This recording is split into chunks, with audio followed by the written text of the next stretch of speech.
உயிர்த்தெழுதல் உண்டு.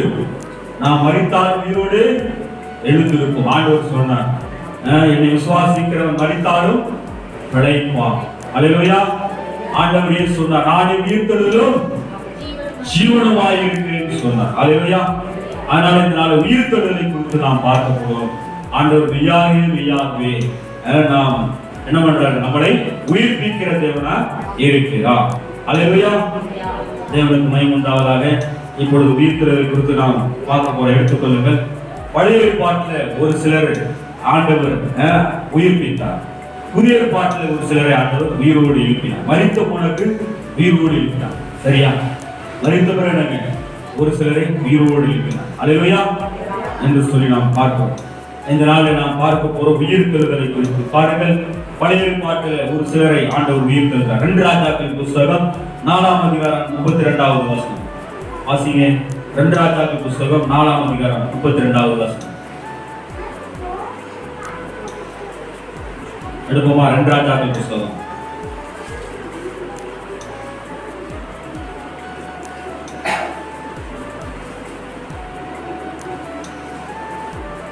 2 ராஜாக்கள் புஸ்தகம் புதிய ஏற்பாடுல இருக்கு. எலிசா வீட்டுக்குள் வந்தபோது இதோ அந்த பிள்ளை அவன் கட்டிலின் மேல் செத்து கிடந்தது. என்னாச்சு? பிள்ளை செத்து போச்சு. எலிசா தான் சொன்னான், ஒரு உற்பத்தி காலத்தில் உனக்கு ஒரு குழந்தை பிறக்கும் அப்படின்னு அந்த அம்மாவுக்கு சொன்னான். அதே மாதிரி குழந்தை பிறக்கும். ஆனா அந்த குழந்தை வளர்ந்து வரும்போது குறிப்பிட்ட நாள் கழிச்சு என்னாச்சுங்க, ஒரு சில வருஷங்கள் கழித்து அவன் திடீரென்று மரித்து போனான். மரித்து போகும்போது அவள் பார்த்தாள், ஐயோ எனக்கு குழந்தையில்லை என்று அறிந்து, இந்த தேவ மனுஷன் சொன்ன வாக்கின்படி எனக்கு குழந்தை பிறந்தது, இப்பொழுதோ இவன் மரித்து விட்டானே என்று அவன் அழுது கிடக்கல. அவன் ஒரே வழி இருக்கிறது, யார் மூலமாக இந்த குழந்தை தெய்வ குழந்தையாக ஆண்டவர் மூலமாக எனக்கு தீர்க்கதரிசி மூலமாக எலிசா மூலமாக பிறந்ததை எண்ணி அவன் என்ன பண்ணான், அவன் அந்த மேல் வீட்டில் தன் வீட்டுக்கு மேலே அவருக்கு தீர்க்கதரிசிக்கு ஒரு கூட ஒரு இடத்த ஆயத்தம் பண்ண அந்த கட்டில சத்தவனை படுத்து வைத்து என்ன பண்ணாங்க, எலிசாவிட்ட ஆள் அனுப்பி எப்படியாவது என் குழந்தையை காப்பாற்றணும் என்று சொல்லி சொன்னான். அப்போ எலிசா என்ன பண்ணா, அப்புறம் அவன் காப்பாற்றினான் என்று சொல்லி நான் பார்க்கும்போது தொடர்ந்து வாசிகள் 33 உள்ளே போய் நாங்கள் இருவருக்கும் பின்னாக கதவை பூட்டி கர்த்தரை நோக்கி வேண்டுதல் செய்து கிட்ட போய் தன் வாய் பிள்ளை வாயின் மேலும் தன் கண்களின் மேலும் தன் உள்ளங்கைகள் அவன் உள்ளங்கையின் மேலும் படுபடியாக அவன் மேல் யார் பெற்றாங்க, எலிசா படுத்துவான். முதல்ல அவன் என்ன செய்யலாம், முதல்ல செவிக்கான். செத்து போன மேல போய் மொத்தம்னா நம்ம செவிக்கணும். முதல்ல பிரச்சனை வாடும்போது வரும்போது முதல்ல செவிக்கவே, முதல்ல ஆண்டவர் சம்பத்தை தேட வேண்டும். தேடினான். 2வது ஆவியின் 7 நாள் அவன் மேல போய் அப்படியே படுத்துக்கணும். அப்ப படுக்கும் போது அவனோட உடம்பு அனல் கொண்டது. திரும்ப எழுந்து கொண்டு உலாவிட்டு ஆண்டவர் திரும்ப எதாவது கொடுக்குறார். திரும்ப அவன் மேல படுக்கும் போது அவனுக்குள்ள இருந்து நம்ம வல்லமை அவன் பிள்ளைகளை இறங்கி என்னாச்சுங்க, அவன் உயிரோடு வந்தான். 35 வருஷம் வாசிங்க. அவன் எழுந்து அறை வீட்டில் இங்கும் அங்கும் உலாவி திரும்பவும் கிட்ட போய் அவன் மேல் குப்பரப்படுத்தான். அப்பொழுது அந்த பிள்ளை 7 தரம் தும்பி அவன் கண்களை திறந்தான். செத்து போனவனோட கண்களை திறந்தான். ஒரு அலையில சொல்ல மாட்டீங்களா? இவ்வளவுதானா? ஆண்டவர் உயிர்ப்பிக்கிறவர். நம்முடைய தேவன் எப்படிப்பட்டவங்க? உயிர்ப்பிக்கிற ஆண்டவர். அல்லேலூயா. இன்னொரு சம்பவம் நாம் பார்க்க முடியும் பழைய ஏற்பாட்டுல. 2 ராஜாக்கள் 13:21 நாம் வாசிப்போம். 13:21 அங்கேயும் ஒரு மனுஷன் உயிரோடு இருக்கிறது நாம் பார்க்கலாம். 2 ராஜாக்கள் 13:21 அப்பொழுது அவர்கள் ஒரு மனுஷனை அடக்க பண்ண போகையில் அந்த கண்ணை கண்டு அந்த மனுஷனை எலிசாவின் கல்லறையில் போட்டார்கள். அந்த மனுஷனின் பிரேதம் அதில் விழுந்து எலிசாவின் எலும்புகளின் மேல் பட்டபோது அந்த மனுஷன் உயிரிழந்து தன் கால்களை ஊன்றி எழுந்து நின்றான். அந்த மனுஷனுக்காக எத்தனை நாள் அழுதாங்கன்னு தெரியல, எத்தனை நாள் துக்கம் பண்ணாங்க தெரியல. வாங்கடா போய் கை பண்ணி போட்டு தூக்கிட்டு எங்க பண்ணாங்க, அடக்கம் பண்ண போனாங்க. போகும்போது எலிசா என்ன செத்து கழிச்சிட்டாங்க. அப்ப என்னாச்சுன்னா அந்த கல்லறை பக்கத்துல இருக்கும்போது செத்தவனை கூட்டு போய் அடக்கம் பண்ணதுக்கு பக்கத்துல அந்த எலிசாவின் கல்லறை மேல வைக்கிறாங்க. வைக்கும் போது மேல போடும்போது அந்த எலும்பு எலிசாவின் எலும்பு மேல பட்டு என்ன பண்ணிட்டாங்க, அந்த எலும்பு கூட உயிர் இருக்குது. எலிசாவுடைய எலும்புகளுக்கு எலிசாவுடைய எலும்புகள் எலிசா மரித்து போனான். ஆனா எலிசாவுடைய எலும்புகளுக்கு உயிர்ப்பிக்கிற வல்லமை ஆண்டவர் கொடுத்திருந்தார். அல்லேலூயா சொல்லுவான். அல்லேலூயா. பாருங்க, ஒரு மாபெரும் ஆச்சரியம். செத்து போனவன் என்ன பண்றாங்க, எலிசாவுடைய எலும்பு மேல பட்டதுக்கு என்னாச்சு, அவன் உயிரோடு வந்துட்டான். அல்லேலூயா. அவன் உயிரோடு அவன் எலும்பி நின்றான்னு சொல்லி பார்த்தோம். அப்ப தேவ வல்லமை எப்படி பரப்புறது பாருங்க. ஆண்டவர் அந்த நாளிலே நாங்க மரித்தவனை உயிரோடு எழுப்பினார். தேவ மனுஷன் மூலமாக, தேவ காரியங்கள் மூலமாக தேவ மனுஷன் மரித்தால் உயிரோடு எழுப்பினார் சொல்லி பார்க்கணும். மரித்தாலும் உயிர் படைப்பாற்றல அங்க என்னங்க உயிரோடு எழுப்புறதை நாம் பார்க்க முடிகிறது. பழைய ஏற்பாடு பழைய புத்தகத்தில் பார்க்க பழைய ஏற்பாடு புதிய ஏற்பாட்டில் ஒரு சம்பவத்தை நாம் பார்க்கலாம். பாருங்கள், மார்க்கு புஸ்தகம்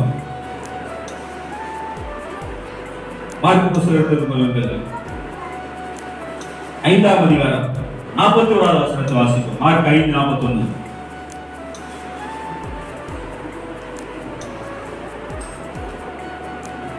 மார்க் புஸ்தகம் பிள்ளையின் கையை பிடித்து தவிர்த்தாமி என்றார். அதற்கு சிறு பெண்ணே எழுந்திரு என்று உனக்கு சொல்கிறேன் என்று அர்த்தம். பாத்தீங்களா, அந்த யவீருடைய மகள் மரித்து வியாதி, மரணத்துக்கு ஏதுவான வியாதி அவர்களுக்கு இருந்தது. அவள் என்ன பண்ணிட்டாங்க, செத்து போயிட்டார். அவர் யாரு, ஜெபாலய தலைவர். அவனுடைய மகள் மரிக்கும் போது இயேசுவுக்கு போனார். போகும்போது என்ன பண்ணாருங்க, போய் சொன்னாரு, இந்த பொண்ணு என்ன பண்ணல, மரிக்கல, அவன் நித்திரையா இருக்கிறார். எல்லாரும் பண்ணாங்க, சிரிச்சாங்க. எல்லாரும் என்ன பண்ணாங்க, சிரித்தாங்க. அழுது கொண்டு இருக்கிறவர்கள் சிரித்தாங்க. ஆனா ஆண்டவர் என்ன பண்ணாரு, அந்த சிரிப்பை ஆச்சரியமாய் மாற்றினார். எல்லாரையும் வெளியே போய் சொல்லிட்டு தாய் மற்றவர்கள் தாய் நாற்படி விழ வைத்து விட்டு அங்கே தனக்கு சொந்தமான பிரியமான போல அந்த சீசர்களோடு அந்த பிள்ளையை பார்த்து என்ன சொன்னாங்க, வார்த்தையினாலே சுகமாக்கினார். வார்த்தையினாலே சுகமாக்கினார். எழுந்திரு சிறு பெண்ணே அப்படின்னு வார்த்தை அனுப்பினார். வார்த்தை அனுப்பும் போது அவருடைய வார்த்தையினாலே நாங்க மரித்து போன அந்த பெண் உயிரோடு இருந்து உட்கார்ந்தால் சுகவாசி. அங்கே பார்க்கிறோம், அது கிரியினாலே அவர் மேல விழுந்ததுனாலே சுகமாக, அந்த பிரதம் அந்த எலிசா மேல விழுந்ததுனாலே சுகம் கிடைத்தது. அவர் உயிரோடு இருந்தார். இங்க பார்க்கிறோம், தேவன் வார்த்தை அனுப்புவார். தெய்வீக வார்த்தை. தெய்வீக வார்த்தையில் என்ன இருக்கு, வல்லமை உண்டு. என்ன உண்டு, வல்லமை உண்டு. அடுத்து வாசிக்கிறோம், வாசிங்க லூக்கா 7:14. லூக்கா 7:14 வாசிங்க. லூக்கா 7:14 என்ன சொல்லுகிறது,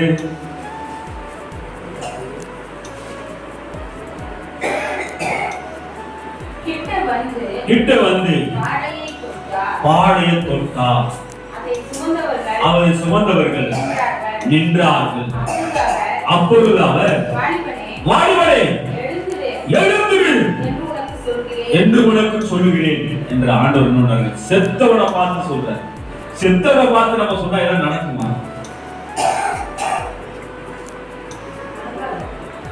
யார் சொல்றது நடக்காது, நம்ம சொன்னா நடக்கும் காரணம் இருக்கிறது. அல்லேலூயா. ஆமா, பார்ப்போம். அப்ப வாசிக்கிறோம், செத்தவனை பார்த்து ஆண்டவர் இயேசு சொல்லுகிறார், பாடையை தூக்கி பிறக்கவா. அந்த பையனங்க, அந்த அம்மாவுக்கு ஒரே பையன், ஒரே மகன், அழுது கொண்டே வருகிறான். ஐயோ, எனக்கு இருக்கிற ஒரு மகன் மரித்து போனே என்று அவன் அழுது கொண்டே வருகிறான். ஆண்டவர் பார்த்தா அந்த அம்மாவுடைய கண்ணீரை பார்த்து ஆண்டவர் என்னன்றாங்க, ஆடையை தொட்டு வாலிபனை உனக்கு சொல்லுகிறேன் எழுந்திரு.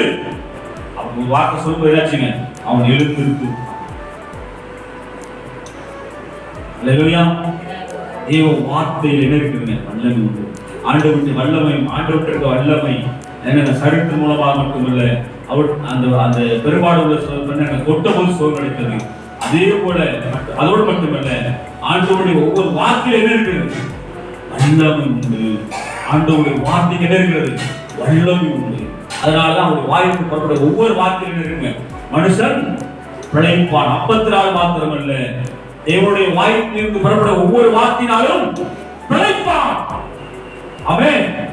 அப்படியே தேவனுடைய வார்த்தையை நாம் ஏற்றுக்கொண்டால் நாம் எப்படி மாறுகிறோம், தேவ மனுஷனாய் மாறுகிறோம். நம்முடைய வார்த்தையில் இருந்து தேவ வார்த்தை புறப்பட்டு அநேகரை உயிர்ப்பிக்கும். ஆமென். முதல்ல நம்மளை உயிர்ப்பிக்கும், இரண்டாவது அநேகரை உயிர்ப்பிக்கும். தேவனுடைய வார்த்தையை அதை அப்படியே எடுத்துக்கொள்ளணும். நம்மளை நோக்கி வரும்போது அந்த வார்த்தையை எப்படி எடுத்துக்கொள்ளணும், ஆமென் என்று எடுத்துக்கணும். எனக்குத்தான், எனக்கு நடக்கும், எனக்குத்தான் அந்த வார்த்தை, எனக்கு தான் அது ஆசீர்வாதமா இருக்குன்னு நாம் ஏற்றுக்கொள்ள வேண்டும். அடுத்த ஒரு சம்பவத்தை பார்க்கலாம். யோவான் 11:43. அங்க லாசருவை நாம் பார்க்கலாம். யோவான் 11:43. லாசருவை ஆண்டவர் எழுப்புகிற ஒரு காரியம், உயிரோடு எழுப்புகிற காரியம் வாசிப்போம். இவைகளை சொன்ன பின்பு லாசருவே வெளியே வா என்று உரத்த சத்தமாய் கூப்பிட்டார் சொல்லி வாசி. ஏன் உரத்த சத்தமாக கூப்பிட்டார் சொல்லி பார்க்கும்பொழுது, ஐயா லாசரு செத்துக்கு நாள் வச்சுங்க, 4 நாள் ஆச்சு. அவங்க சகோதரர்கள் எல்லாம் சொல்றாங்க, ஆண்டவரே கல்லறை திறந்தால் இப்ப என்ன ஆகும், யாருமே என்ன செய்யுது அவர் சொல்லும்போது ஆண்டவர் அதெல்லாம் பார்க்கல.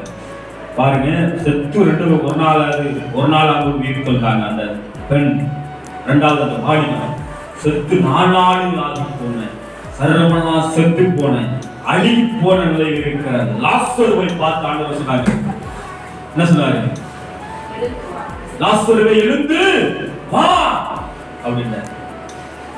இந்த கட்டளைக்கு கீழ்ப்படிச்சு என்னங்க, லாசரோட ஆவி ஆத்மா சரீரம் மட்டுமல்ல, ஆவி ஆத்மா மட்டுமல்ல, சரீரம் என்னங்க, அழுகி போன சரீரம் உயிரோடு வந்து, அல்லேலூயா, அழுகி போன சரீரத்தை இருந்தீங்க புது சரீரமா உயிரோடு அவர் எழுதி, அல்லேலூயா. அப்ப இதுல என்ன பார்க்கிறோம், தேவனுடைய வார்த்தை என்ன இருக்கிறது, வல்லமை இருக்கிறது. இயேசுவோட வல்லமை, இயேசுல ஏன் வல்லமை இருந்தது, இயேசு தேவகுமாரனாக இருந்தார். அதனால அவர் சொன்னதெல்லாம் நடந்தது. வார்த்தையில வல்லமை இருந்தது.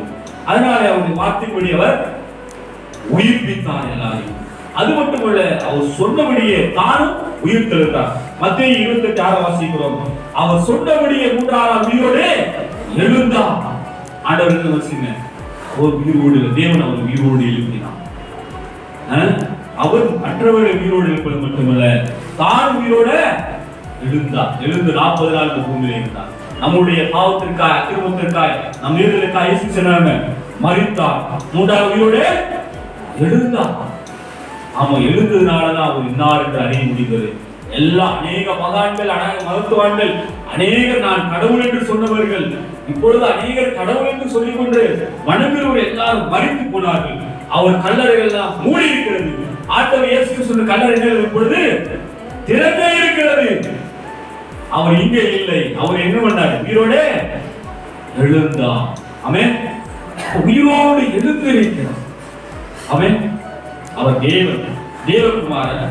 அவர் அநேகம் உயிர்ப்பித்தார். அவருடைய வார்த்தையினால் அனுப்பி உயிர்ப்பித்தார். எலிசா தன்னுடைய கிரியினால் உயிர்ப்பித்தார். எலிசா சரீரத்திலே அந்த பாடி செத்து போன ஒரு கணம் விழும்போது அது எழுப்பியது. ஆனால் இங்கே டிஃபரண்ட், வார்த்தை அனுப்பி சுகமாக்குறார். வார்த்தையிலே வல்லமை உண்டு. தேவனுடைய வார்த்தை என்னங்க, வல்லமை உண்டு. அந்த வார்த்தை நமக்குள்ளே இருக்குமானால் நம் மூலமாக அனைவரை உயிர்ப்பிப்பார்கள். அவன் தேவனுடைய வார்த்தையை நாம் அப்படியே எடுத்துக்கொண்டால் அந்த வார்த்தை அனைவரை உயிர்ப்பிக்கும், அனைவரை உருவாக்கும், எனக்கு உடைக்காது. தெய்வீக வார்த்தை, தேவலோக வார்த்தை, தேவலோக வார்த்தையா இயேசு இந்த பூமியில் வந்தார் சரீரத்தில். அவருடைய வார்த்தைப்படி நாம் செய்வோமானால் அவருடைய வார்த்தை நம்மளை உயிர்ப்பிக்கும், அவருடைய வார்த்தை நம்மளை உருவாக்கும். நம்முடைய வார்த்தை நம்மளை உயிர்ப்பிக்கூடியதாக இருக்கிறது. அப்ப தேவனுடைய வார்த்தை பட்டவர்கள் எப்படி இருக்காங்க, தெய்வீக பிள்ளைகளாக இருக்கிறார். ஆமென். தேவனுடைய வார்த்தை நீங்க பெற்றிருக்கிறீர்களா என்பதை நாம் பார்ப்போம். பாருங்க, எபேசியர் 2:1 மனப்பாடமே எல்லாருக்கும் தெரியும். சொல்லுங்க பாப்போம். அக்கிரமங்களில் பாவங்களில் மரித்திருந்த உங்களை உயிர்ப்பித்தார். யார் உயிர்ப்பித்தார்? நம்மள. என்ன இங்க உட்கார்ந்திருக்க சகோதரர்கள், இங்க சகோதரிகள் என்ன பண்ணுங்க? ஆண்டவர் உயிர்ப்பித்தார். எப்பொழுது உயிர்ப்பித்தார்? ஆண்டவராய் இயேசு கிறிஸ்து மெய்யாகவே பாவத்திற்காக மரித்தார், ரத்தம் சிந்தினார், மூன்றாவது உயிர்த்தெழுந்து அவர் ஜீவிக்கிறார் என்று விசுவாசிக்கும் போது நம்முடைய ஆவியை உயிர்ப்பித்தார். ஆமென். ஆத்மா எப்ப உயிர்ப்பிக்கப்படுகிறது? டெய்லி உயிர்ப்பிக்கப்படுகிறது. ஆத்மாவுக்கு அப்பப்ப பிரச்சனை வரும், சண்டை வரும், கோபம் வரும், டென்ஷன் ஆகும், சோர்ந்து போயிடுவோம், நோயினால பிரச்சனை வரும், நோயினால வருத்தப்படுவோம். அப்பப்ப என்ன உயிர்ப்பிக்கணும்? யார் உயிர்ப்பிக்கிறார்? கர்த்தரை உயிர்ப்பிக்கிறார். முதல்ல ஆவியை உயிர்ப்பிக்கிறார், இரண்டாவது ஆத்மாவோட உயிர்ப்புதல் நடந்து கொண்டே இருக்கிறது. மூன்றாவது செத்து போன இந்த நாரி போன ஒன்றுமே எலும்பா இருக்கிற உடம்பை ஒரு காலத்தில் ஆண்டவர் உயிர்ப்பிக்க போகிறார். ஆமென். ஆமென் சொல்ல மாட்டீங்களா? உயிர்ப்பிக்க போகிறார் ஆண்டவர். உயிரோடு நம்ம எல்லாரையும் எழுப்ப போகிறார். யாரெல்லாம் இயேசு எனக்காக மரித்தார், உயிர்த்தெழுந்தார் என்று எனக்கு ரட்சிப்பை கொடுக்கும்படியா வந்தார் என்று யாரெல்லாம் மரித்து பார்க்கிறார்களோ அவர்கள் உயிரோடு எழுப்புவார். அல்லேலூயா. உயிரோடு எழுந்தவரே உம்மை ஆராதனை செய்கிறோம், ஜீவனின் அதிபதியே உம்மை ஆராதனை செய்கிறோம். உயிரோடு எழுந்தவரே உம்மை ஆராதனை செய்கிறோம், ஜீவனின் அதிபதியே உம்மை ஆராதனை செய்கிறோம். அல்லேலூயா. நம் சிநேகிதன் மரித்து போனான், நான் அவனை எழுப்ப போறேன்னு சொல்லி ஆண்டவர் சொன்னாரு. லாசரு அவ்வளவு சிநேகித்தான், அதனால உயிரோடு எழுப்பினார். ஆமென். அப்ப செத்து போனவர்களை எழுப்பக்கூடிய ஒரு வல்லமை பரலோகத்திலிருந்து தெய்வீக ராஜ்யத்தில் நமக்கு கொடுக்கப்பட்டது. நம்மிடத்துல அந்த வார்த்தை இயேசு நமக்குள்ள இருந்தா, தேவனுடைய வார்த்தை நமக்குள்ள இருந்தா நாம அனைவரும் உயிர்ப்பிப்போம். ஆமென். நம்ம எதற்காக அழைக்கப்பட்டிருக்கிறோம்னா, நமக்குள்ள உயிர்ப்பிக்கிற வல்லமை கிரியை இருக்கிறது, ஆனா அது அநேகரை உயிர்ப்பிக்கும்.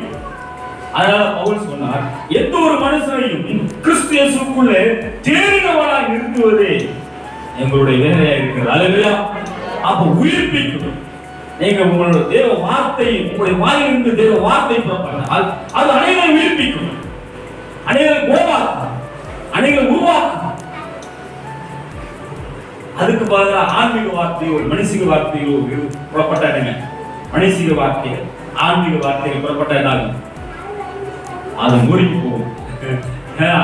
நொறுக்கி போட்டுரும், அநேக குடும்பங்களை நொறுக்கி போட்டுரும், அநேகரை ஒன்றும் இல்லாமல் ஆக்கிவிடும், அநேகரை நொறுக்கி சஞ்சலப்பட வைக்கிறது. ஆனால் தேவ வார்த்தை உங்களுக்கு புறப்பட்டால் அநேகர் என்ன உயிர்ப்பிக்கும், அநேகரை உயிர்ப்பிக்கும். வேதத்துல பேதுரு புத்தகத்துல தான் எழுதியிருக்குன்னு நினைக்கிறேன். பேதுரு கூட என்ன பண்ணாருங்க, தேவ வார்த்தை உங்களுக்குள்ள வரும்போது என்ன பண்ணாங்க, தபித்தால் என்னாச்சுங்க, அவர் நன்மை செய்தார், தான தர்மம் பண்ணா. அவர் ஒரு சிசி, அவர் ஒரு விசுவாசியா இருந்தார், எல்லாருக்கும் தான தர்மம் செய்து கொண்டிருந்தார். நான் மரித்து போய் என்ன பண்ணாங்க, நல்லா குளிப்பாட்டி என்ன வச்சிருந்தாங்க, மேல்நிலை வச்சிருந்தாங்க. பேதுரு பக்கத்து ஊர்ல இருக்கிறாரு, அவரை கூட்டு வந்து எப்படியாவது ஜெபம் பண்ணி அடக்க முடியாது. ஒண்ணுமில்ல, ஒரு அடக்காரனை பாட்டு பாடி எப்படியாவது அடக்க முடியலான்னு அவரை கூப்பிட்டு வர போனாங்க. பேதுரு வந்தாங்க. பேதுரு வந்து என்ன சொன்னாரு, யாரு தபித்தா, இவர் என்ன செஞ்சாங்க, ஆண்டவருக்காக அநேக காரியங்கள் செய்திருக்கிறார், ஆண்டவர் அதில் அநேகர் நடத்தி இருக்கிறார், அநேகருக்கு தான தர்மம் செய்திருக்கிறார் சொல்லும் போது ஆண்டவர் தபித்தால் என்ன பண்ணாங்க, உயிரோடு இருக்கிறார். உயிரோடு இருக்கிறார் இல்லையா? அப்ப தேவ மனுஷன் என்ன பண்ணுகிறான், தேவ வார்த்தை பெற்றிருக்கிறான். தேவ வார்த்தை பெற்ற மனுஷன் உயிர்ப்பிக்கிறான். அல்லேலூயா. அப்ப நம்ம அநேகர் உயிர்ப்பிக்கிறது தான் நம்ம ஆண்டவர் நம்மளை அழைத்திருக்கிறார். விளையம் நிறுத்தின ஒரு ஊழியக்காரர், அவர் என்ன பண்ணுங்க, அதிகமான ஒரு 7 பேருக்கு அதிகமான ஆட்களை உயிரோடு செத்தவங்களை இருக்கிறார். அல்லேலூயா. நாம் செத்தவர்களை மட்டுமல்ல, ரட்சிக்கப்படாதவர்களையும் ஆண்டவருக்குள்ள உயிரோடு இருக்கக்கூடிய வல்லமை சுவிசேஷத்தை ஆண்டவர் கையில நம்முடைய வாயில வைத்திருக்கிறார். அக்னியாக அல்லேலூயா. அதை நாம் சொல்லும் போது மரித்து போனவர் உயிரோடு எழுப்புவார். அவன் உயிரோடு எழுப்புவார் சொல்லி நாம் பார்க்கிறோம். அப்ப நம் மூலமாக தேவ வார்த்தை, தேவ வல்லமை, தேவனுடைய வார்த்தை வெளியாகும் போது ஆண்டவர் உயிர்ப்பிக்கிறார். இதை எலிசாவை தேடி யார் வந்திருக்கேன்? குஷ்டரோகி. நான் குஷ்டரோகி வந்தான். அவன் என்ன சொன்னான்? அவன் என்ன நினைச்சானா, ஒரு நல்ல ஒரு தைலத்தை நமக்கு போட்டு அப்படியே இந்த புண்ணெல்லாம் அழுகி போன இந்த குஷ்டரோகத்தெல்லாம் தொடச்சிட்டு ஒரு தைலத்தை போட்டுருவான், எப்படியாவது 2-3 நாள்ல சுகமாயிரும். அந்த தைலத்தை எடுத்துட்டு போய் நம்ம வீட்டையும் போட்டு ஒரு 5-6 நாள் கழிச்சு சுகமாயிரும் நான் நினைச்சான். ஆனா எலிசா என்ன சொன்னான்? எலிசாவுக்கு பரத்திலிருந்து வந்த தேவ வார்த்தை என்ன சொல்லுச்சு? நீ போற வழியில ஒரு ஆறு இருக்கும், அந்த ஆறுல நீ 7 தடவை குடிக்க எதிர்த்து போ, சுகமாயிருந்தான். தேவ வார்த்தை அவனுக்குள்ள வந்தது. அவன் பார்த்தானே, அவனுக்கு கோபம் படத்தளவுக்கு நம்ம ஊர்ல எவ்வளவு பெரிய ஆறா ஓடுது, இங்க சாதாரண ஆகவே குளிக்க சொல்றான் அப்படி சொல்லுவான். அவன் சொன்னான், படத்தளவோடு வந்த ஒருவன் சொன்னான், ஏன் இப்படி கோபப்படுகிறீங்க? பெரிய காரியம் செய்ய மாட்டீங்களா? யார முக்கியதான் சொன்னார், இங்கே பாருங்களேன். 7 தடவை இங்கன பாரு என்னாச்சுங்க, அவனுடைய தாய் போன குஷ்டம் சிறுபிள்ளை போல மாறியது. எப்படி மாறியது? சிறுபிள்ளை போல மாறி. தேவனுடைய வார்த்தை அந்த ஆறு சுகமாக தேவனுடைய வார்த்தைப்படி இப்ப போய் என்னோட அந்த யோர்தானை கொடுக்கல 3 நாள் சுகமாகுமா? சுகமாகாது. ஏன்னா தேவனுடைய வார்த்தை அவனுக்கு வந்த வார்த்தை. அது இதை சொல்லும் போது அவனுக்கு அற்புதம் நடந்தது. ஆமென். அப்ப தேவனுடைய வார்த்தை வல்லமை உள்ளது. அது நம் மூலமாக பெறப்பட ஆயத்தமாக இருக்கிறது. அதனால ஆண்டவர் அக்கிரமங்களில் பாவங்களில் மரித்திருந்து நம்மை விடுவித்திருக்கிறார். ஏன்? நம் மூலமாக தேவ வார்த்தை இருக்கிறது. அல்லேலூயா. பேதுரு புத்தகத்தில் எழுதியிருக்கிறது, அவர் உயிர்த்தெழுந்து நோவா காலத்திலே காவலில் வைக்கப்பட்டிருக்கிற ஆவிகளுக்கு பிரசங்கம் பண்ணும்படிக்காக அவர் போனார். ஆண்டவர் உயிர்த்தெழுந்த பிறகு எங்க போனார் பாருங்க. அதை பேதுருக்கு ஆண்டவர் வெளிப்பட்டார். ஆண்டவர் வெளிப்பட்டார். என்ன வெளிப்பாடுனா, அவர் போய் என்ன பண்ணார்னா, நோவா காலத்துல கீழ்ப்படியாமல் போன, நோவா காலத்துல யாருக்கும் வரல, காலத்துல வந்தாங்களா? கப்பல் பெரிய கப்பல், பெரிய கப்பல் செஞ்சு வச்சாச்சு, ரெடியா இருக்கிறது, ஆயத்தமா இருக்கிறது. ஆனா யாரெல்லாம் வந்தாங்க? நோவாவோட குடும்பம் மட்டும் உள்ள வந்தாங்க. வேற யாரும் வந்தாங்களா? வரல. அப்ப என்னாச்சு? அவங்க கீழ்ப்படியாமல் மரித்து போற ஆவிகளாக மாறி போனார்கள். அவர்கள் காவலில் வைக்கப்பட்டார்கள். அவர்களுக்கு போய் சுவிசேஷத்தை ஆண்டவர் அறிவித்ததாக இருக்கிறது வேதத்தில். கீழ்ப்படியாமல் போறவர்களுக்கு என்னங்க? மீண்டும் அவர்களை வீழ்ப்பிக்க ஆண்டவருக்கு போயிருக்கிறார். அல்லேலூயா. உயிர்ப்பிக்கும்படி ஒரு வல்லமை ஆண்டவர். ஆனா எத்தனை பேர் அதை ஏற்றுக்கொண்டார்கள் என்று தெரியவில்லை. அது பின்னாடி நமக்கு தெரியும். அல்லேலூயா. அங்கே கீழ்ப்படியாமல் ஆகியோர் போய் பிரசங்கித்தார் என்று எழுதியிருக்கிறது. அந்த பிரசங்கத்துடைய வெளிப்பாடு இனிமே நமக்கு வெளிப்படும். ஆனால் இப்பொழுது ஆண்டவர் நம்மளை உயிர்ப்பித்திருக்கிறார். பாவங்களை அக்கிரமங்களிலும் மரித்திருந்தாலும் உயிர்ப்பித்திருக்கிற நோக்கம் என்னன்னா, ஏன் உயிர்ப்பித்திருக்கிறார்? நீங்கள் போய் என்னங்க அனைவரும் உயிர்ப்பிக்க ஆவக்கட்டுகள், பிரச்சனைகள், நிந்தைகளை, அவமானத்தில் இருக்கிறவர்கள் என்ன பண்ணுங்க? உயிர்ப்பிக்கிற வல்லமை உங்கள் மூலமாய் செயல்படும். நீங்க போய் பிரசங்கிக்க வேண்டும். இந்த இயேசுவை பிரசங்கிக்க வேண்டும். இந்த உயிர்ப்பிற்கு வல்லமை பிரசங்கிக்க வேண்டும். இந்த ஆண்டவரை பற்றி நீங்க சொல்லும் போது அவர்களுடைய ஆத்துமா உயிர்ப்பிக்கப்படும். ஆமென். இயேசு காவலில் வைக்கப்பட்டிருக்கிற ஆவிகளுக்கு போய் நாங்கள் பிரசங்கம். இந்த பூமியில எவ்வளவோ அசுத்தாவி மத்தியில காவல் வைக்கப்பட்ட பொல்லாத மனசு, அநேகர் காவல் வைக்கப்பட்டிருக்கிறார்கள். பாவத்திலே காவல் வைக்கப்பட்டிருக்கிறார்கள். கடனிலே காவல் வைக்கணும். கடன்ல பெரிய கடன் வந்து என்னாச்சு? 2 நாளைக்கு முன்னாடி ஒரு ஆள் மரிச்சு போனான். கடன் என்னாச்சு? அவன் காவல் வச்சு பார்த்தா முயற முடியாதே, செத்து போயிட்டான் அந்த மனுஷன். அப்ப தேவ வல்லமை தேவ வார்த்தையிலிருந்து புறப்படுகிறது. முன்னாடி கிரியினால அவன் மேல படுத்ததுனால இல்ல கடன் அவன் மேல பட்டதுனால உயிர்ப்பில் வந்து இப்போது தேவனுடைய வார்த்தையினால. அதனாலதான் வசனம் என்ன சொல்றது? நீங்க யாரையும் சபிச்சிடாதீங்க, அது அப்படியே நடக்கும். நீங்க ஆசீர்வதித்தா அப்படியே நடக்கும், சபிச்சாலும் அப்படியே நடக்கும். ஆனா சபிச்சிடாதீங்க. ஏன்னா நீங்க ஆசீர்வதிச்சா ஆசீர்வதிக்கிற பலன் யாருக்கு வரும்? உங்களுக்கு ஒரு சபிச்சா யாருடைய சபிப்புடைய பலன் யாருக்கு வரும்? திருமணம் உங்களுக்கு அதனால நீங்க சபிச்சுறாங்க. ஏனென்றால் நீங்க ஆசீர்வாதத்தை சுதந்திரிக்க அழைக்கப்பட்டபடினாலே நீங்கள் ஏங்க எல்லாரையும் நீங்க ஆசீர்வதியுங்கள். தீமை செய்தால் நீங்க அவர்களை ஆசீர்வதிக்க வேண்டும் என்று ஆண்டவர் சொல்லுகிறார். அதனால இங்க பார்க்கிறோம், நாம் பாவத்தில் அக்கிரமத்தில் மரித்திருந்த நம்மளை ஆண்டவர் உயிர்ப்பித்தார். ஏன் தெரியுமா? காவலில் வைக்கப்பட்டிருக்கிற அநேகர்களுக்கு ஆண்டவரை அன்பை சொல்ல நீங்க சொல்லும் போது தேவன் நம்மை புறப்படும். அல்லேலூயா, தேவன் நம்மை புறப்படும். நீங்கள் போய் என்னங்க அநேகருக்கு ஆண்டவரை பற்றி, ஆண்டவர் தயவை பற்றி, ஆண்டவர் செய்த அரசியலை பற்றி, ஆண்டவர் சிறுவரை மருத்துவரை பற்றி சொல்லும் போது தேவன் நம்மை புறப்படும். என்னங்க அநேகர் உயிர்ப்பிக்கப்படுவார். அப்படிதான் அநேகர் ஆண்டவரை ஏற்றுக்கிறார். சகல கோத்திரங்களிலிருந்து, சகல ஜாதிகளிலிருந்து, சகல வாசைக்காரர்களும் ஆண்டவரை ஏற்றுக்கொண்டு ஆண்டவருக்கு மகிமையாக என்ன ஆராதனை செய்து கொண்டிருக்கிறார்கள். அதனால நாம் தேவ வார்த்தையை பெற்ற தேவ மனுஷனாக மாறி இருக்கிறோம். ஆமென். ஏன் தேவ வார்த்தையை சொன்னா போதும்?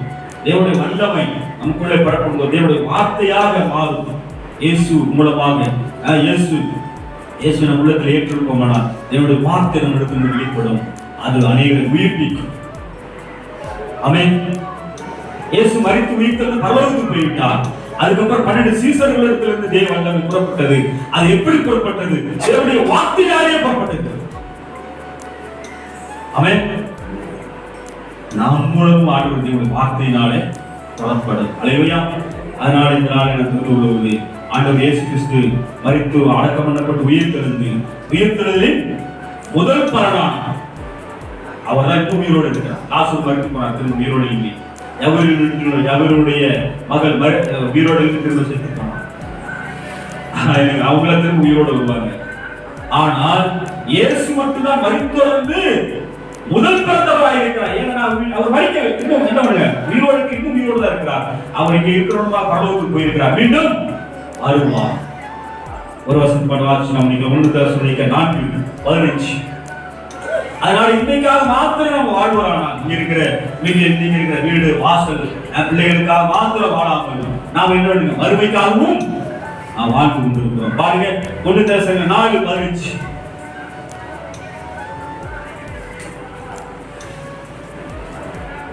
1 தெசலோனிக்கே 4:15 வாசிப்போம்.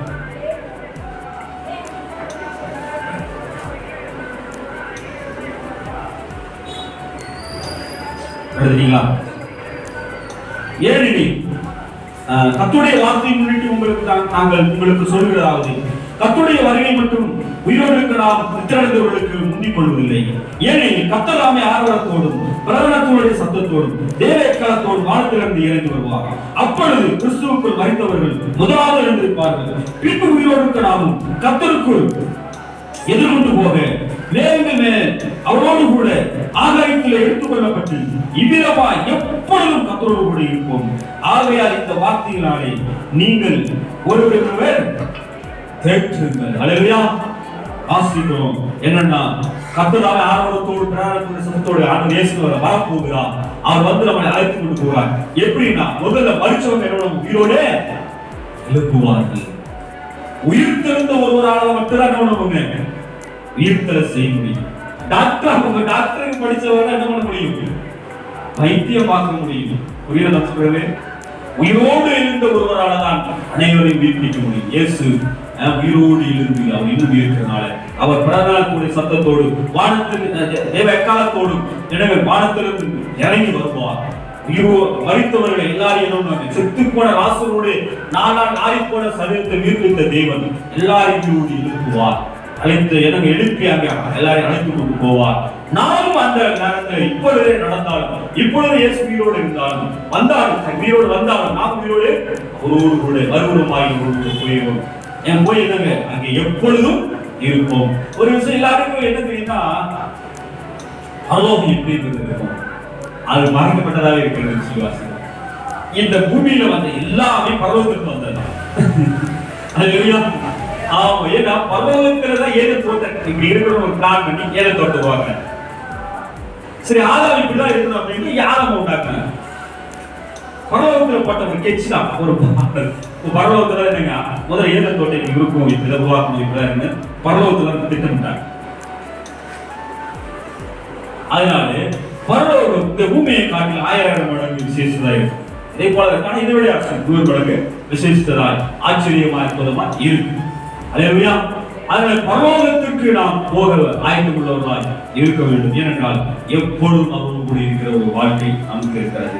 அதனால நாம் மரித்தாலும் உழைப்போம், நாம் மரித்தாலும் இன்னும் உயிரோடு எழுப்பப்படுவோம். அதற்கு அத்தாட்சி ஆண்டவர் பாவத்தில் அக்கிரமத்தில் மரிக்கிறது நம்மளை உயிர்ப்பித்திருக்கிறார். அல்லேலூயா. அதனால அந்த தைரியத்தினால நம்ம தைரியமா இருக்கு. நான் ஏதாவது ஒரு வழியாக ஆண்டவரோட போகலாம், ஆண்டவரத்துல போகலாம், போய் தான் ஆகணும். எலியா மட்டும்தான் சுழல் காற்று அப்படியே போயிட்டார், அக்கினி ரதத்துல போயிட்டாரு, உயிரோட போயிட்டாரு. நாம் ஏதாவது பாடுகள் மூலமாகவோ, ஒரு ஆக்சிடென்ட் மூலமாகவோ, ஒரு நோயின் மூலமாகவோ, என்னங்க ஏதாவது ஹார்ட் அட்டாக் மூலமாக மரணத்தை சந்திச்சு என்ன பண்ணுங்க, நம்முடைய ஜீவன் யாருக்கு ஒரு பரலோகத்துக்கு போகும். நாம் இயேசு கிறிஸ்து வருகையிலே மீண்டும் உயிரோடு எழுப்பப்படுவோம், மீண்டும் உயிரோட எழுப்பப்படுவோம். அதனால நாம ஆண்டவர்கிட்ட நம்ம போறோம் அப்படின்னு சொல்லிட்டு நம்ம என்ன கூடாது, தற்கொலை பண்ணிடக்கூடாது. எப்படியாவது ஆண்டவர்கிட்ட போறோம் முன்னாடி செத்துறது அப்படின்னு கூடாது, தற்கொலை பண்ணிடக்கூடாது. அந்த 4 நாளைக்கு முன்னாடி மனுஷனுக்கு ஆண்டவர் பத்தி தெரியாது. பிரச்சனை உடனே சாப்பிடுறோம். ஆனா பிரச்சனை வரும்போது நம்ம யார்கிட்ட போவோம்? ஆண்டவர்கிட்ட போவோம். கப்பல் அலை அடிக்கும் போது, கப்பல் அந்த படகு கொந்தளிக்கும் போது ஆண்டவர் அவங்க எல்லாம் யாரை தேடினாங்க? ஆண்டவர் ஹெல்ப் பண்ணாங்க. ஆண்டவரே நீங்க தான் என்னை காப்பாற்றணும். அந்த படகுல கப்பலை ஆண்டவர் என்ன நினைச்சிருப்பாங்க? ஐயோ கப்பல் படகு முழுக்க போறா, எல்லாரும் கடலை குதிக்கிறா. கப்பலுக்குள்ள இருந்தாலும் ஆபத்தா, கடலை குதிச்சாலும் உண்மைதானே. கடலுக்கு போயிடுச்சு, கப்பல் போட்டு கடலுக்கு போயிடுச்சு. அந்த படகுல ஆண்டவர் இல்லைன்னு வச்சுங்க, கப்பல் முழுக்க போது, தண்ணிக்குள்ள போகும்போது தண்ணி உள்ள வந்துருச்சு. கப்பலுக்குள்ள இருந்தாலும் ஆபத்து, வெளியே இருந்தாலும் கொஞ்சம் ஆபத்து, சாப்பிடுற வழி இல்லை. ஆனால் ஆண்டவர் நமக்குள்ளே இருக்கிறதுனால நம்ம யாருன்னு பார்க்கணும், பிரச்சனையை அவங்க கொண்டு போகணும். ஆண்டவரே எழுந்திரிங்க என்ன அவர் சொல்லுவோம், கடல் கொந்தளிக்கிறது, ஓட்டுக்குள்ள தண்ணியில வந்துச்சு. ஆண்டவர் பார்த்தான், காற்றையும் கடலை பார்த்து, கடலே காற்றே அமைதலாயிரு அப்படின்னு ஆண்டவர் சத்தம் முடியாது. எல்லாமே அமைதலாயிடுச்சு. எல்லாரும் தப்பித்துக் கொண்டார்கள். அல்லேலூயா. அக்கறைக்கு போய்விட்டார். அவன் அக்கறைக்கு போயிட்டார். அதனால ஆண்டவர்கிட்ட தான் முதல்ல நம்ம சொல்லணும். எது பிரச்சனை நாளும், எதை தேவைனாலும், என்ன நாளும் முதல்ல ஆண்டவர்கிட்ட நம்ம தெரியப்படுத்தும். அவன் தெரியப்படுத்தாத மனுஷன் பண்றாங்க, பிரச்சனையை தலை வச்சுட்டு செத்து போயிடும், பிரச்சனையை முன்னாடி வச்சு செத்து போயிடும், பிரச்சனையை தான் பெருசு நினைச்சு செத்து போயிடும். பிரச்சனையோட யார் பெருசு? கர்த்தர் தெரியும். அது சரி முடியும். அல்லேலூயா. அதனால இந்த நாள் நம்ம சிந்தித்து பார்ப்போம். உயிர்த்தெழுந்த வல்லமை அநேகர் உயிர்ப்பிக்கிறது. ஆண்டவர் பாவத்தில் அக்கிரமத்தில் மரிக்கிறது நம்மளை உயிர்ப்பித்திருக்கிறார். ஏன் தெரியுமா? நாமும் நம்முடைய ஆள் உயிர்ப்பிக்கப்பட்டதுல நம்முடைய ஆத்மான் ஆள்வோர் உயிர்ப்பிக்கப்படுகிறது. அதோடு மட்டுமல்ல, அநேகரை உயிர்ப்பிக்கக்கூடிய காவலில் வைக்கப்பட்டிருக்கிற ஆவிகள், அது மனிதர்களை உயிர்ப்பிக்கக்கூடிய வல்லமை உங்கள் நாவில் உங்களுக்கு தான் கொடுக்கும், நமக்கு தான் கொடுக்கும். அல்லேலூயா. அதனால இந்த நாள்ல அந்த வல்லமை நம் மூலமாக கண்டிப்பாக கிரியை செய்யும். ஆண்டவர் அதை நடப்பிப்பார், அதை செய்ய வல்லவராக இருக்கிறார். அதனால இந்த நாள்ல நம்ம சிந்திப்போம், ஆண்டவருக்கு பிரியமாக வாழ்வோம். இந்த உயிர் தெரிந்த நன்னாளிலே ஆயிரம் நம்ம என்ன சொல்றோம், உயிர் தெரிந்த நாளாக கொண்டாடுவோம். அவன் இதே போன்ற ஒரு ஞாயிற்றுக்கிழமை ஆண்டவர் கொண்டாடுங்க, உயிர் தெரிந்தார். அதனால நாம சிந்திப்போம். இந்த நாள்ல உயிர் தெரிந்த வல்லமை, உயிர்ப்பிக்கிற வல்லமை எதில் இருக்கு? தேவனுடைய வார்த்தையில் இருக்கு. அது நம் மூலமாக புறப்பட்டார் அநேகரை உயிர்ப்பி. நான் பேசும்போதெல்லாம் தேவனுடைய வார்த்தை, தேவனுக்கு பிரியமானது, இயேசுக்கு பிரியமானது. இயேசுவோட வார்த்தைகளை பேசும்போது அநேகர் உயிர்ப்பி. அப்படி இல்லாம தேவையில்லாத வார்த்தைகளை பேசுனா இன்னொன்று அநேகரை உடைக்கும், அநேக குடும்பங்களை நொறுக்கும், அநேகரை அழிக்கும். ஏன்? ஆன்மீக வார்த்தைகள் வெறு வார்த்தை, இயேசுவோட வார்த்தைகள் தெய்வீக வார்த்தை, தேவலோகத்தின் வார்த்தைகள். அது உன்னிலிருந்து புறப்பட்டால் அநேக உயிர், உனக்கும் பலன் கொடுக்கும். அல்லேலூயா. உனக்கும் பங்கு கிடைக்கும். ஆன்மீக வார்த்தைகள், மனுஷி வார்த்தைகள் போன கெட்ட கெட்ட வார்த்தையா பேசுறான். ஏன்னா மனுஷத்திலே இருக்கிறான், பாவத்திலே இருக்கிறான். அப்ப அவன் அதான் பேசுவான். என்னங்க, பானையில இருந்தது என்ன இருக்கு, அகப்பில இருந்தா வரும், கரண்டியில வரும். அப்ப என்னாச்சு, உனக்குள்ள என்ன இருக்குதோ அதான் நமக்குள்ள தேவ வார்த்தை இருக்குமானா தேவ வார்த்தை வல்லமை, தேவ வார்த்தை நமக்கு வெளிப்படும். அதுக்காக நம்ம அழைத்திருக்கிறார். அதனால தேவனுடைய வல்லமை நம் மூலமாய் வெளிப்பட்டுக் கொண்டிருக்கிறது. அநேக உயிர்ப்பிக்கிற வல்லமை நம் மூலமாய் ஆண்டவர் வெளிப்பட செயல்பட ஆண்டவர் வைத்திருக்கிறார், நம்மளை அழைத்திருக்கிறார். அதுக்காக தான் பாவத்தில் அக்கிரமங்களை மறிக்கிறது நம்மை உயிர்ப்பித்திருக்கிறார். அல்லேலூயா. அதனால ஆண்டவர் பற்றி அநேகருக்கு சொல்லுங்க, ஆண்டவர் அன்பை பற்றி சொல்லுங்க, ஆண்டவர் அற்புதத்தை பற்றி சொல்லுங்க. ஆண்டவர் நம்முடைய பாவத்துக்காய் மறித்து உயிர் திறந்து என்று ஜீவிக்கிறார், ஆண்டவர் பாவத்திலிருந்து விடுதலை தருகிறார் என்பதை எல்லாருக்கும் சொல்லுங்க. இந்த வாழ்க்கை மட்டுமல்ல, இந்த பாடுள்ள வாழ்க்கை மட்டுமல்ல, இந்த நோயுள்ள வாழ்க்கை மட்டுமல்ல, இந்த பற்றாக்குறை உள்ள வாழ்க்கை அல்ல, உள்ள ஒரு வாழ்க்கை நமக்கு உள்ள ஒரு வாழ்க்கை, பரிபூர்ணமான வாழ்க்கை ஆண்டவர் பரலோகத்தில் வைத்திருக்கிறார். ஆனால் அதுக்காக நாம் இறங்கி இதை ஆண்டவரை ஆராதிக்கிறோம், தொழுகிறோம். அதனால் அனைவரும் வீழ்த்திக்கிற அந்த வார்த்தை நம் மூலமாக கிரியை செய்ய நம்மளை அர்ப்பணிப்போம். கர்த்தரால் இந்த செய்ய நமக்கு ஆசீர்வதிப்பார். தேவனுக்கே மகிமை உண்டாவதாக. ஆமென்.